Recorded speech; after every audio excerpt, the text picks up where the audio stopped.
Hello everyone, આપણે unit 1 સ્વાધ્યાય પોથી fill up કરીએ છીએ, જેની અંદર આપણે 5 પેરેગ્રાફ છે એના ક્વેશ્ચન આન્સર પૂરા કર્યા.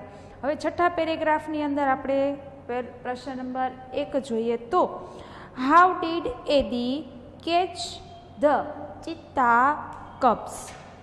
ગયા લેક્ચરમાં પણ કીધેલું છે હાવનું ગુજરાતી શું થાય તો કે કેવી રીતે. એદીએ કેવી રીતે ચિત્તાના બચ્ચાઓને કેચ પકડ્યા, અને ડીડ છે એ હતો, હતી, હતા એવું ભૂતકાળનો ઉચ્ચાર કરી શકાય. તો જુઓ, ઉપરની લીટીની અંદર આપણને બીજી લીટીમાં જવાબ આપેલો છે એદી થ્રુ ધ નેટ ઓવર ધેમ. તો અહીંયા ધેમ છે તેઓની ઉપર, તો ધેમ સર્વનામ તરીકે આપેલું છે. જ્યારે આપણે એનો જવાબ લખશું ત્યારે ધેમની જગ્યાએ આપણે ચિત્તાસ કબ્સ એવું આખું નામ છે એ આપણે લખશું. હવે ચિત્તાને ઝાડ ફેંકી અને પકડી લીધા પછી એદીએ શું કર્યું તો છેલ્લી લીટીમાં જોવાનું છે, he dragged them with him and hit them under a big basket. તો જુઓ, બીજી લીટીની અંદર જે લીટી આપી છે એ પણ લખશું અને છેલ્લી લીટીનું જે સેન્ટેન્સ છે એ પણ આપણે લખશું. તો બેયને આપણે મિક્સ કરીને જવાબ છે એ બનાવવો પડે. પેરેગ્રાફ પરથી જ્યારે તમે જવાબ લખો ત્યારે અમુક જ પ્રશ્નો એવા છે કે જે પેરેગ્રાફની અંદર જે લીટી આપેલી છે ને એ બેઠે બેઠી જવાબમાં આવે. બાકી નામ, સર્વનામ, જે કોઈ એની અંદર વાક્ય રચના હોય એની અંદર આપણે ફેરફાર કરવો જ પડે. જો તમે ઉપરની બેઠી લીટી લખો તો જવાબ તમારો તદ્દન ખોટો પડે. એટલે બધા જ પ્રશ્નની અંદર એવું નહીં બને કે ઉપરથી સીધું આપણે નીચે સેન્ટેન્સ છે એ જવાબ તરીકે લખી શકીએ. ઘણો બધો ફેરફાર એની અંદર કરવો પડે છે. તો પહેલાંનો આપણે જવાબ લખીએ તો શું આવશે? એડી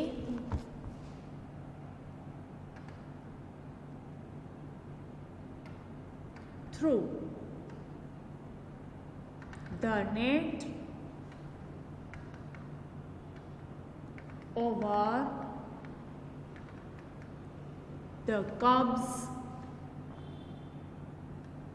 પછી અલ્પવિરામ.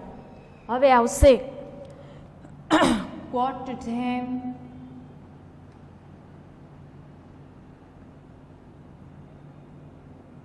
dragged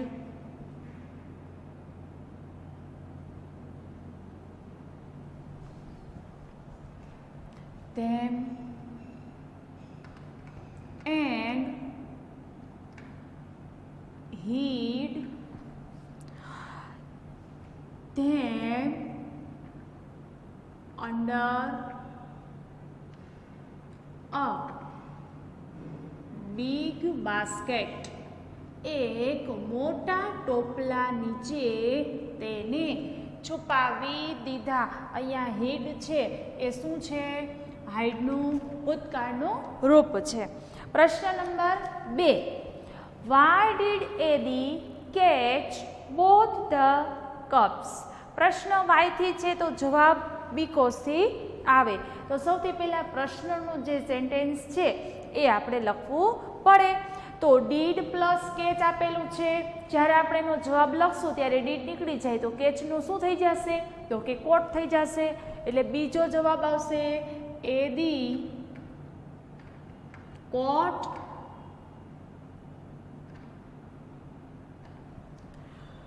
both the cubs.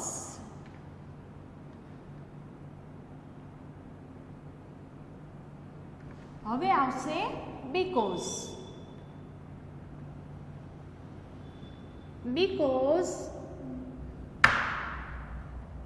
he thought that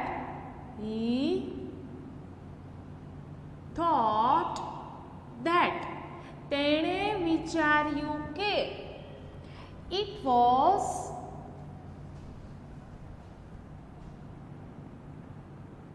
better than two slaves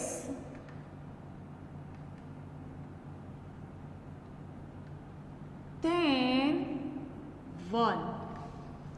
એક ગુલામ કરતા, સ્લેવ એટલે ગુલામ, એક ગુલામ કરતા બે ગુલામ હોવા વધારે સલામત છે અથવા વધારે સારા છે.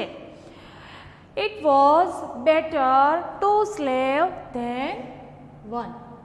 પછીનો પ્રશ્ન, how many cups did Eddie see? એદીએ કેટલા બચ્ચા જોયા? જવાબની અંદર શું આવશે? એણે કેટલા બચ્ચા જોયા હતા? તો કે 2 બચ્ચા જોયા હતા. એદી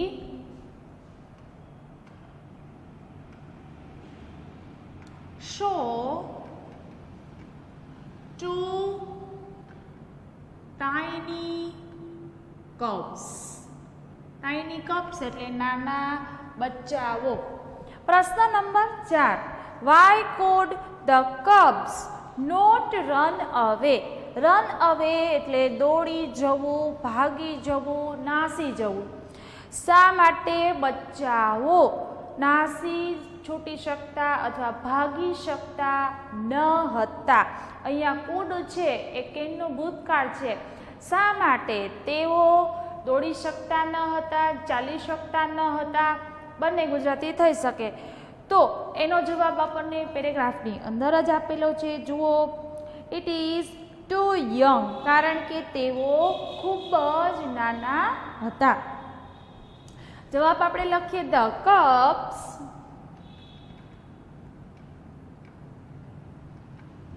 could not run away because હવે ફરીથી આપણે કપ્સને લખીએ સર્વનામ તરીકે. તે હતા એટલે વેર, TOO ટુ એટલે ખૂબ જ, અને યંગ એટલે અહીંયા આપણે યુવાન નહીં પણ શું લેશું? તો કે નાના, કારણ કે તેઓ ખૂબ જ નાના હતા. હવે પેરેગ્રાફ નંબર 7, પ્રશ્ન number 1, what was the mother cheetah's reaction?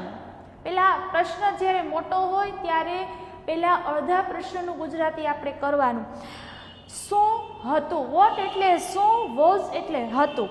Mother cheetah's reaction, માદા ચિત્તા અથવા ચિત્તાની માતા છે એનું રિએક્શન શું હતું? વેન, જ્યારે she found her cubs missing. Found એટલે જોયા, હર કપ્સ એટલે તેણીના બચ્ચાઓને, અને મિસિંગ એટલે ખોવાયેલા. મિસિંગ શબ્દનું ગુજરાતી તમે સાથે લખી લેજો કૌંસની અંદર. મિસિંગ એટલે મિસ એટલે ખોવાવો, એક મિસ એટલે કુમારીને, એક મિસ એટલે ગુમાવવું. યાદ કરવું આપણે, ભાઈ મિસ, અમે તને બહુ મિસ કર્યા, આ રીતે. તો જ્યારે ખોવાયેલા બચ્ચાને ખબર પડી અથવા તો એણે બચ્ચાને ન જોયા ત્યારે ચિત્તાની માતાની પ્રતિક્રિયા શું હતી? તો જુઓ, પેરેગ્રાફની અંદર તમને આપેલું છે. બીજી લીટીની અંદર, first of all she became angry and jumped wildly. વાઇલ્ડલી એટલે જંગલીપણાથી. તેણી ગુસ્સે થઈ ગઈ અને તેણીએ જંગલીપણાથી કૂદકો માર્યો. તો જવાબની અંદર આપણે શરૂઆત ક્યાંથી કરીશું? જુઓ, when she found her cubs missing. તો અહીંયા સી સર્વનામ છે એની જગ્યાએ આપણે મધર ચિત્તા લખવું પડશે, કારણ કે પ્રશ્ન છે એની અંદર આપણને અહીંયા આપી દીધું છે એટલે બીજી વખત એનો સર્વનામ તરીકે ઉપયોગ કર્યો છે. જ્યારે આપણે સેન્ટેન્સ લખશું ત્યારે આપણે કર્તા તરીકે પહેલું છે એટલે મધર ચિત્તા એવું લખવું પડશે. Van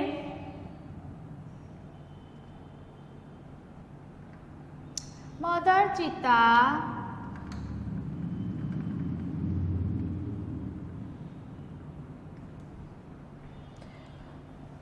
found her cubs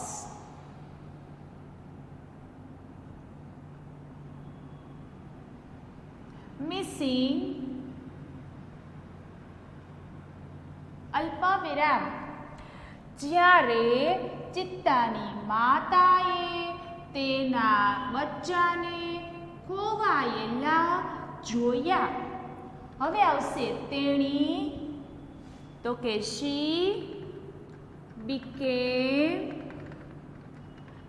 angry and jumped wildly. આ રીતે જવાબ છે તમારે લખવો પડે. જો તમે સીધો જ she થી વાઇલ્ડલી સુધીનો જવાબ લખો તો અડધો જ માર્ક છે એ તમને મળે. એટલે હંમેશા પ્રશ્ન છે એ પૂરેપૂરો વાંચી લેવાનો અને એનો પૂરા વાક્યની અંદર જવાબ તમારે લખવાનો. પ્રશ્ન 2, what happen to the mother cheetah at last? અંતમાં ચિત્તાની માતાએ શું કર્યું હતું? હેપન એટલે બન્યું હતું. તો જુઓ, તમને પેરેગ્રાફની અંદર ત્રીજી લીટીમાં છેલ્લો શબ્દ એટ લાસ્ટ આપેલું છે. ત્યાંથી લઈને નેક્સ્ટ ઇવનિંગ ત્યાં સુધી આપણે જવાબ છે એ લખવાનો છે. તો at last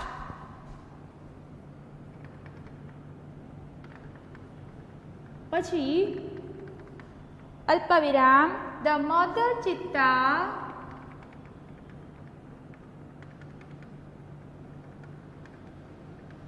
was so sad that she began crying and she cried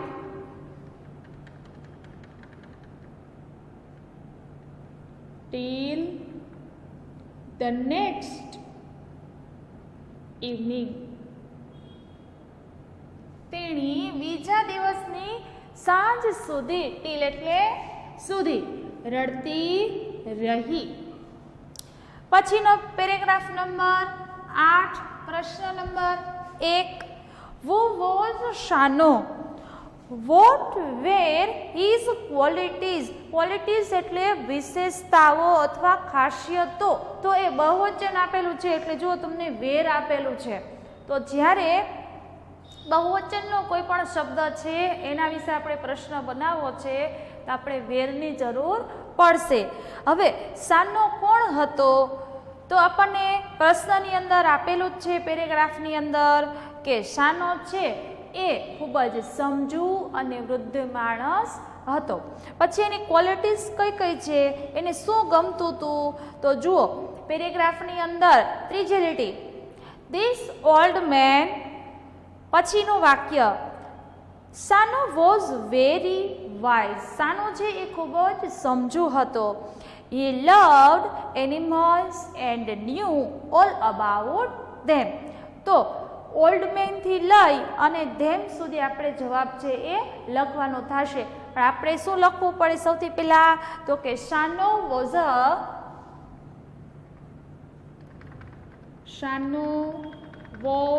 અ, એક વ્યક્તિનું નામ છે એટલે વાઇઝ, વાઇઝ એટલે સમજુ, ઓલ્ડ મેન. આ શાનો છે કોણ હતો એનો જવાબ થઈ ગયો કે Shano was a wise old man. હવે એની ખાસિયત કઈ હતી તો એના માટેનો જવાબ આપણે લખીએ હી લવ્ડ. તો એના માટે કે જે આપણે સંયોજક તરીકે વાક્યને જોડીએ તો who loved animals and knew all about them. તે પ્રાણીઓને ચાહતો હતો અને તેના વિશે બધો જ જાણતો હતો. What did Shano do? શાનોએ શું કર્યું હતું? તો આપણને ઉપર પેરેગ્રાફની અંદર જુઓ આપેલું છે શું કર્યું છે શાનોએ? તો કે મોટી ડાંગ લીધી, મોટી લાકડી લીધી અને એદીની ઝૂંપડીની અંદર તરત જ ધસી આવ્યો. તો જવાબની અંદર આપણે લખીએ કે શાનો took his strong club, club એટલે મોટી લાકડી, and came out, એટલે બહાર આવ્યા, of his hut, અને તેની ઝૂંપડીની બહાર આવ્યા. પેરેગ્રાફની અંદર ત્રીજી લીટીમાં જવાબ છે તમને આપેલો છે. Immediately took his strong club and came out of his hut. બધા જ તમને જવાબ છે ઉપર આપેલા જ છે, માત્ર તમારે સેન્ટેન્સ પેટર્નની અંદર ગોઠવી સેટ કરી અને જવાબ છે એ લખવાનું છે. વોટ હેપન એટ નાઇટ, તો જુઓ એટ નાઇટ પેરેગ્રાફ ચાલુ થાય એનો પહેલો જ શબ્દ વિલેજ સુધી આપણે લખવાનો આવશે. At night the mother cheetah cried so loudly that she was heard by a wise man living in the village. પ્રશ્ન શું હતો? રાત્રિના સમયે શું બન્યું? તો કે રાત્રિના સમયે ચિત્તાની માતા એટલું મોટેથી રડી, ધેટ એટલે કે તેણીનો અવાજ ગામના એક વૃદ્ધ માણસ સુધી પહોંચ્યો અથવા વૃદ્ધ માણસને સંભળાયો. હર્ડ એટલે સંભળાયો. તો હવે આપણે લખીએ એટ નાઇટ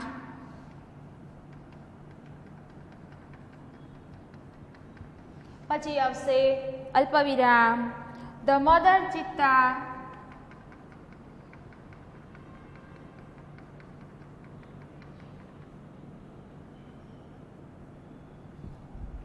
cried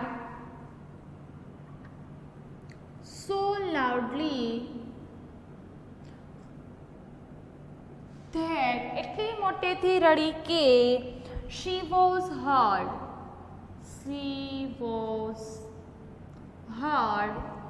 તેણીનો અવાજ સંભળાયો by a wise man living in their village. Living in the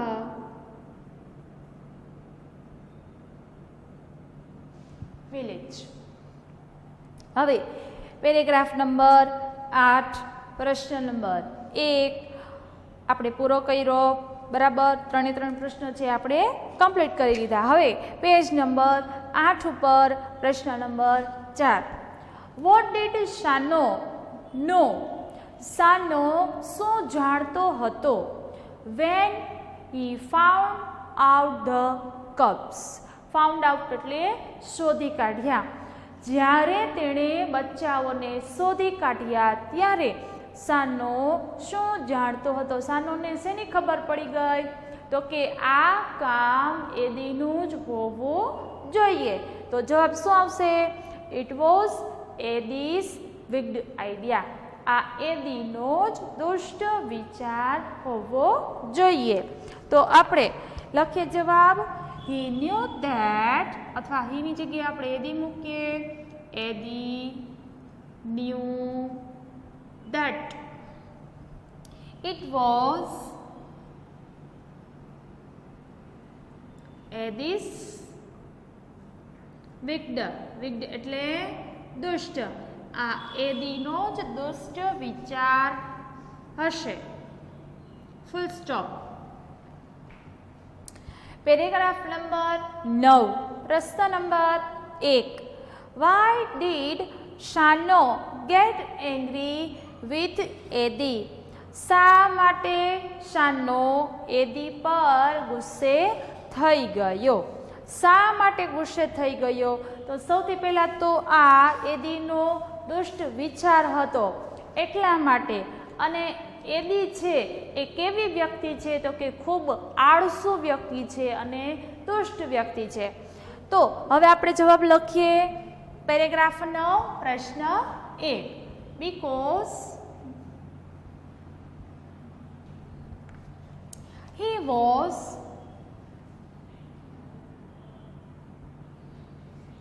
weak and lazy and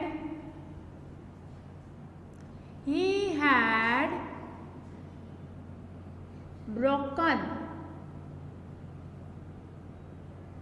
broken એટલે તોડેલા હતા. The rules of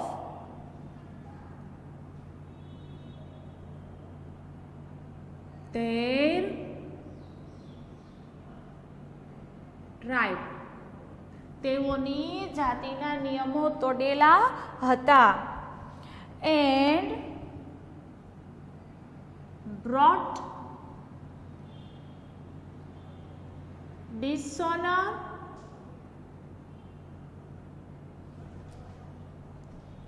to the whole tribe. whole એટલે સમગ્ર, અને સમગ્ર જાતિ પ્રત્યે ગેરવર્તણૂક આચરેલી હતી. પ્રશ્ન 2. એકોર્ડિંગ ટુ શાનો, શાનોના મત અનુસાર what must a hunter do, શિકારીએ શું કરવું જોઈએ? ફરજિયાતપણે શું કરવું જોઈએ? તો કે પોતાનો શિકાર પોતાની આવડત અને પોતાની તાકાતથી જ કરવો જોઈએ. તો જવાબ લખીએ આપણે according to.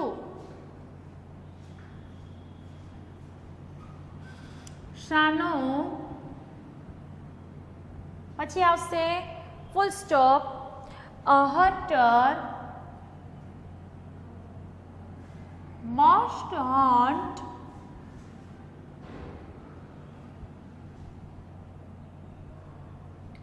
with his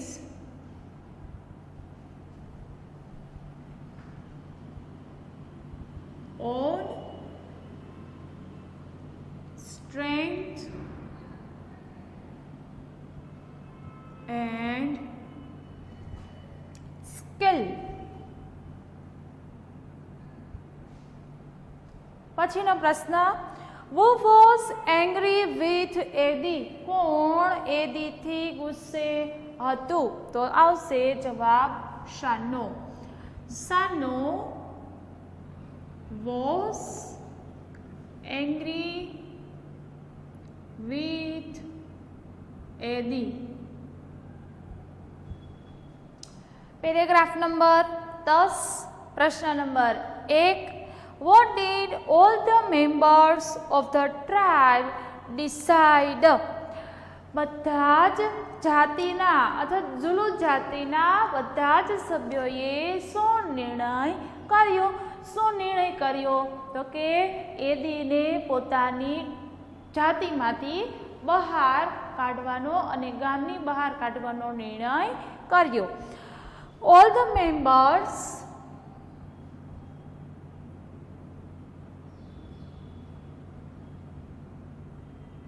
of the tribe decided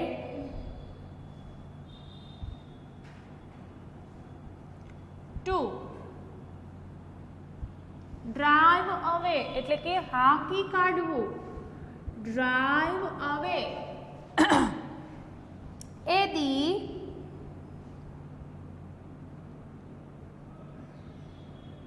from their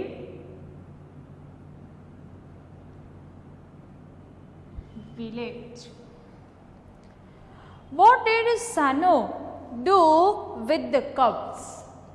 સાનોએ બચ્ચાઓની સાથે શું કર્યું હતું? તો ઉપર જવાબની અંદર તમને આપેલું છે, તેને ખભા પર લીધા અને ફરીથી તેમની માતા પાસે મૂકી દીધા. બીજા લીટીની અંદર શાનો took the cubs on his shoulder and returned them to their mother. આ જવાબ છે આપણે લખવાનો છે. શાનો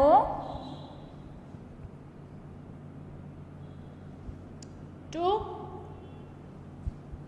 the cubs on his shoulder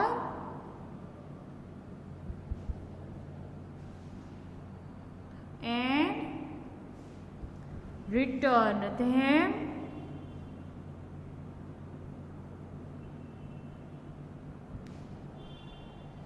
to their mother.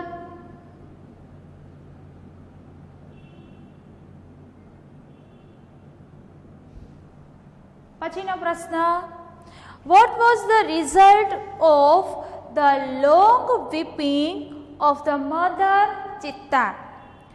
Vote એટલે શું, વોઝ ધ રિઝલ્ટ પરિણામ શું હતું, ધ લોંગ વીપિંગ લાંબા રુદન કોનું, તો કે ચિત્તાની માતાનું. ચિત્તાની માતાનું લાંબા રુદનનું પરિણામ શું આવ્યું? તો જુઓ, હી સો ધેટ, એ નથી લેવાનું, એના પછી the long weeping of mother cheetah had stained her face forever. આ જવાબ છે, આવશે કે તેના ચહેરા પર હંમેશા માટે ડાઘા પડી ગયા હતા. સ્ટેન્ડ એટલે ડાઘા પડી જવા. તો જવાબ આપણે લખીએ as a result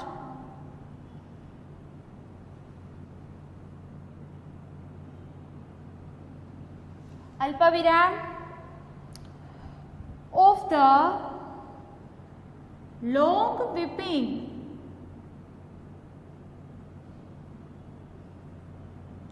of mother cheetah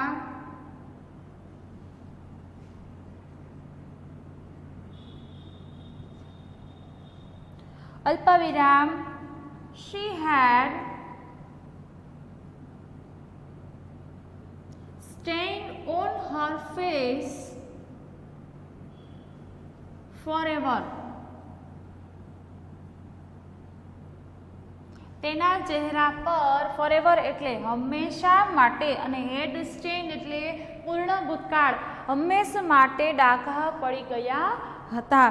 તો અહીંયા 10 પેરેગ્રાફ સુધી આપણે રાખીએ. પેરેગ્રાફ નંબર 11 થી આપણે આવતા લેક્ચરની અંદર ફરીથી પ્રશ્ન જવાબ છે એ લખીશું. ત્યાં સુધી ગુડ બાય.